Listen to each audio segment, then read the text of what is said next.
गोटे green flag husband भाया रास्ता मझे गाड़ी अटकई पात्र बाबू किणिकी देते मत गोटे गोलाप कहले मोर गोटे बोली स्त्री गोटे बोली गोलाप एंड तापर नहीं मत ऑफिस भी ड्रॉप करते एंड से मत ऑफिस भी नहीं आसते जस्ट ग्रीन फ्लैग थिंग्स तो तापर दिन सकाଳେ ମୁଁ ଆମ ପାଇଁ ବନେଇଥିଲି ଚା एंड गोटे वीडियो शूट कला बेले मते मिलला ए कॉम्प्लीमेंट आजकल तुम कौन एते ग्लो करूछ एटा मो भलो पाया पाए ना अलगा किछि राज अच्छी तमें तो मत भल ही पाउना किंतु मते ये बहुत भल पाउची तमें भी यूज कर तमें भी glow करिवो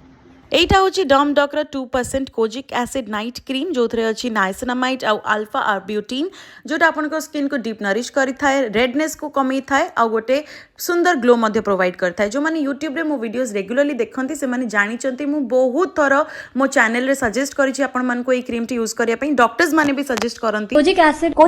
Kojic acid is one molecule that works against dark spots very well. 2 mass religiously मो ए क्रीम टी को यूज करी छी मोर स्किन देखंतु केते सुंदर भाबरे ए 2 मास भितरे ट्रांसफॉर्म हेई छी रेडनेस कमी छी एक्ने मार्क्स कमी छी आ गोटे सुंदर ग्लो मध्य प्रोवाइड करी छी ए क्रीम टी मु सत्य कहू छी आपन माने थरे यूज करके देखंतु आपण माने निजे ही रिजल्ट्स पाइबे रात्रे लगे कि सकाळे देखंतु निजे ग्लो केते सुंदर मो स्किन ट्रांसफॉर्म हेची आ बहुत भल लागुची हेवी डिस्काउंट रे एटा बे purple.com रे अवेलेबल अछि मु लिंक शेयर करूची क्लिक करके ऑर्डर करिवे हैप्पी शॉपिंग।